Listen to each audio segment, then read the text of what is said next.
오늘은 실전과 스포츠 주짓수의 차이점에 대해서 굉장히 구체적으로 한번 배워보도록 하겠습니다. 왜냐면 제 개인적인 생각에는 이 차이점에 대해서 이해하는 것이 주짓수를 배우는 데서 가장 중요한 점이라 생각합니다. 그래서 시작으로 우리는 포지션별로 차이점이 무엇인지를 보게 될 거고요. 가장 중요한 차이점, 이 영상을 보시고 기억하셔야 될 가장 중요한 점은, 가장 큰 차이점은 상대방과 거리 조절입니다. 얼만큼 가까이 서 있는지, 얼만큼 멀리 서 있는지, 이 거리 조절을 할 수 있는 능력입니다. 그래서 오늘은 우리 그레이시 서울 사모님이신 고세진 사모님의 도움을 통해서 이 포지션 설명을 한번 드리겠습니다. 일단 스탠딩 포지션 한번 시작을 해보죠. 스탠딩 포지션에서 만약에 타격이 없을 경우에 우리는 거리에 대한 걱정을 크게 할 필요가 없습니다. 왜냐면 상대방이 때리지 않기 때문에 오히려 상대를 잡을 수만 있다면 좋습니다. 주로 스포츠 주짓수를 하게 될 경우에 이런 유도처럼 상대방을 서로 잡고 잡은 상태에서 여기서 이제 테이크다운 기술을 노리거나 공격을 하게 됩니다. 심지어 상대를 잡자마자 이렇게 앉는 경우도 있고요. 앉아서 상대방은 가드 패스를 해야 되고 저는 스위프나 테이크다운 또는 여러 가지 기술을 할 수가 있습니다. 그리고 심지어 시합에서도 보시면 서로 잡자마자 서로 앉는 경우도 있습니다. 이렇게.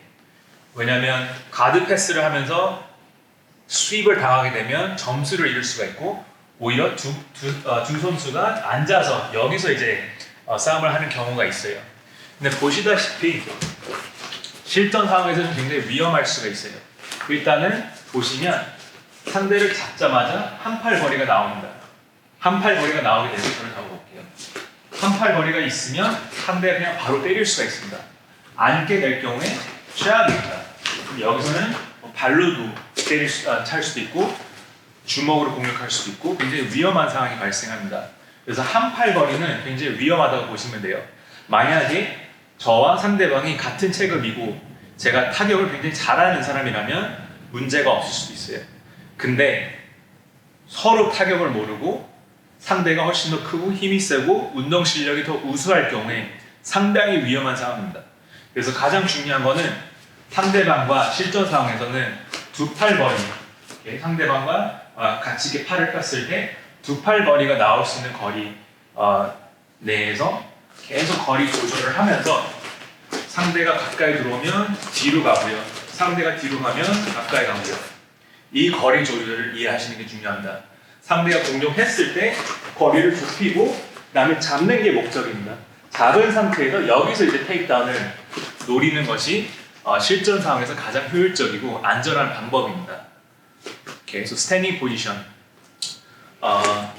아예 멀리 서 있거나 아니면 굉장히 가까이 붙어서 상대를 잡는 게 목적입니다. 가까이 붙어 있는 상황에서는 상대방이 파워풀한 타격을 던질 수가 없기 때문에 거기서 테이크다운을 노리는 것이 효율적이고 안전합니다. 마운트 포지션을 저희가 한번 보면요. 마운트 포지션은 만약에 타격이 없는 스포츠 상황이라면 일단은 아래에 있는 사람은 굉장히 좀 불리한 상황입니다. 왜냐면 시합이라면 가드 패스도 당했고요. 사이드 마운트도 잡혔고요. 상대가 마운트 위로 올라왔고요. 점수를 많이 뺏겼고 또 시간 제한이 있기 때문에 빨리 나와야 돼요. 점수를 또 받기 위해서. 그래서 주로 하는 동작이 골반을 밀면서 다리를 빼고 가드를 이제 형성을 하는 전략을 보통 잡게 됩니다. 근데 보시면 실전 상황이라면 두 손으로 골반을 밀게 되면 이 한 팔 거리 내에서 가해자가 바로 타격으로 공격을 할 수가 있습니다. 그래서 굉장히 위험한 행동이라 보실 수가 있어요. 우리가 대신에 반드시 마운트에서는 선택권이 없어요. 마운트에서는 상대방이 올라오는 순간에 거리를 좁히고 잡아야 됩니다. 스탠딩에서 동일해요. 클린치를 잡듯이 마운트에서는 상대방을 몸통을 감고 잡아야 됩니다. 그럼 여기에서 상대의 팔과 다리를 감고 넘기는 방법이 있습니다. 마운트에서도 거리 조절, 상대방과 가까이 있어야 되고 거기서 살아남고 에스케이프를 하는 게 가장 중요한 전략이고요. 사이드 마운트도 마운트가 굉장히 비슷해요. 사이드 마운트도 예를 들어 가드 패스가 당했고 상대가 사이드 마운트를 시합에서 스포츠 상황에서 잡았다면 많은 점수를 지금 뺏긴 거예요. 또 시간 제한이 있어요. 빨리 나와야 돼요. 그럼 주로 목 밑에 틀 또는 프레임을 걸고 골반에도 틀을 걸고 여기서 펌, 브리지, 무릎 넣고 가드를 다시 형성을 하는 게 이제 패턴입니다. 하지만 미는 동작만 하게 될 경우에 상대방은 자유롭게 상체를 세우고 또 한팔 거리를 만들 수가 있고 그럼 자유롭게 타격을 할 수가 있습니다. 그래서 굉장히 위험한 이 밀기만 하면 굉장히 위험할 수가 있어요. 그래서 미는 거와 물론 실전에서도 밀어야 될 수도 있지만 미는 거와 잡는 동작도 같이 배우셔야 됩니다. 상대방의 머리와 제가 한번 볼게요.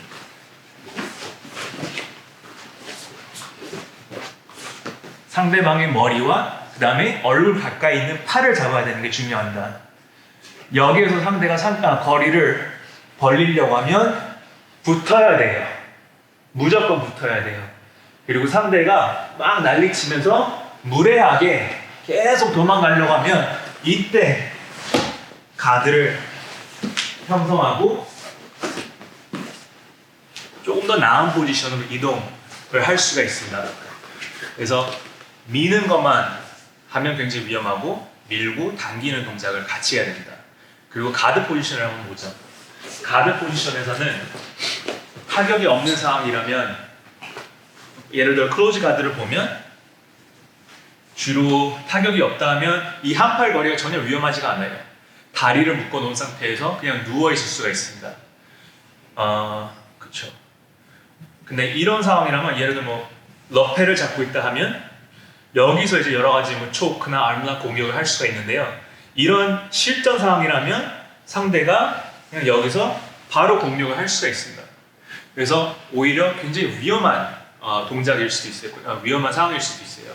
그래서 우리가 뭐를 해야 되냐면 가드 포지션이라면 스탠딩, 마운트, 사이드 마운트와 동일하게 이 자세가 아니라요. 이 자세입니다. 상대와 머리와 얼굴 가까이 있는 팔 여기서 굉장히 가까이 붙어야 됩니다. 왜냐면 가까이 붙어 있으면 펀치가 파워풀하지가 않아요. KO 펀치가 없어요. 그래서 여기서 붙어야 됩니다. 만약에 상대가 여기서 공격을 하기 시작한다면 여기서는 펀치 방어에 포커스를 두셔야 돼요. 펀치 방어.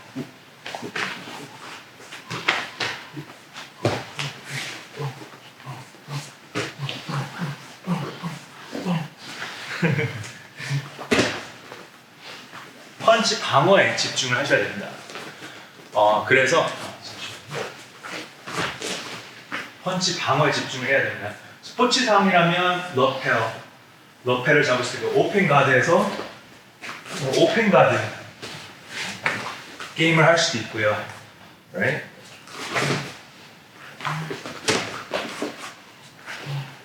이렇게 다양한 동작들을 할 수가 있습니다. 근데 그런 상황에서는 또다시 한 팔 거리 내에 있기 때문에 아무리 상대방을 잘 잡고 있어도 한 팔을 항상 때릴 수가 있습니다. 그래서 굉장히 위험한 포지션 상황들이 나올 수가 있어요. 그래서 이 포지션별로 보여드리는 이유가 어떻게 보시면 실전과 스포츠 주짓수는 극과 극이에요. 반대예요. 스포츠에서는 밀 때 실전에서는 당겨야 되고 또 반대일 수도 또 당길 때 또 밀어야 되고 이 차이점을 배우시는 게 굉장히 중요합니다. 거리 감각, 거리 조절. 저희 그레이시 주짓수 아카데미에서는 일단은 처음 주짓수를 배울 때 그레이시 컴백티브 성인 기초 과정 6개월에서 한 12개월 동안 only self-defense 상대가 일반 사람이 타격으로 공격했을 때 어떻게 해야 되는지 이 방어법과 그다음에 방어법, 스윕, 공격까지도 배우고요. 그걸 다 배운 다음에 마스터 사이클 성인 고급 과정에서 이제 상대방이 주짓수를 아는 상황이고 또 타격도 하고 또 안 할 때도 타격이 없을 때도 같이 운동을 합니다. 한 마스터 사이클에서는 일주일에 한두 번, 많으면 2번 이런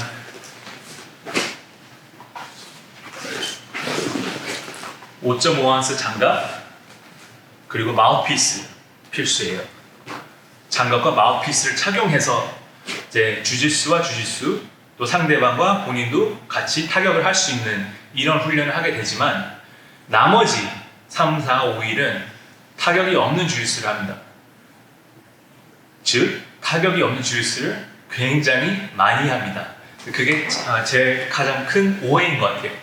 그레이시 주짓수라면 only self-defense, only 타격, 실전 주짓수. 근데 그렇지가 않아요.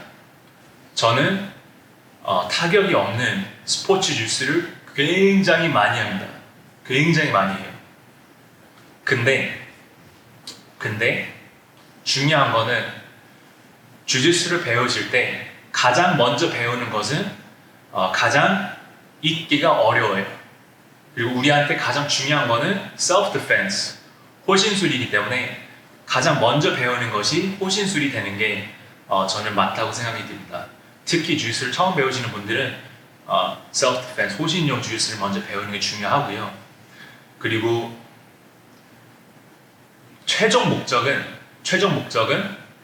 언제든지 전환할 수 있는 능력을 키우는 겁니다. 오늘은 타격이 있다 하면 타격을 포함한 주짓수, 타격이 없다 하면 스포츠 주짓수, 둘 다 자유롭게 전환할 수 있는 이 능력을 키우는 게 이 스위치를 키우는 게 굉장히 중요하다 생각하고요. 그리고 스포츠 주짓수, 타격이 없는 주짓수를 하는 게 굉장히 중요하기도 합니다. 왜냐하면 타격이 있는 상황에서는 할 수 있는 기술들이 굉장히 제한적이에요. 상대방과 거리를 항상 좁힌 상태에서 클린치나 가드에서 붙어 있는 상태, 마운트에서는 잡고 있는 상태, 사이드 마운트에서도 잡고 있는 상태, 여기서 모든 기술을 시작을 해야 되기 때문에 할 수 있는 기술이 굉장히 제한적이에요. 그리고 굉장히 힘듭니다. 에너지 소비가 엄청나요. 그래서 타격이 없는 주짓수를 하게 되면 훨씬 더 많은 기술을 연습할 수가 있고요. 훨씬 더 많은 연습을 할 수가 있기 때문에 리플렉스, 움직임을 조금 더 발달시킬 수 있는 굉장히 좋은 훈련법입니다. 그래서 같이 하는 게 중요합니다. 하지만 반드시 먼저 배워야 될 거는 아니면 강조해야 될 점은 호신, self-defense 주짓수. 오케이? 그래서 주짓수를 배우고 계신 분들 또는 주짓수를 배울까 말까 고민하고 계시는 분들 꼭 이 점을 기억해 두시고요. self-defense가 가장 중요하다. 그리고 만약에 self-defense 호신용 주짓수를 배우고 싶으시면 전국적으로 저희 그레이시 주짓수 공인인증센터를 찾아서 그레이시 컴배티브 과정을 배우시면 되겠습니다. 그래서 우리 홈페이지 링크를 통해서 근처에 있는 공인인증센터를 한번 찾아보시고요. 그리고 마지막으로 저희 유튜브 채널에 구독과 라이크를 반드시 눌러주시길 바랍니다. 그럼 다음 영상에서 뵙겠습니다.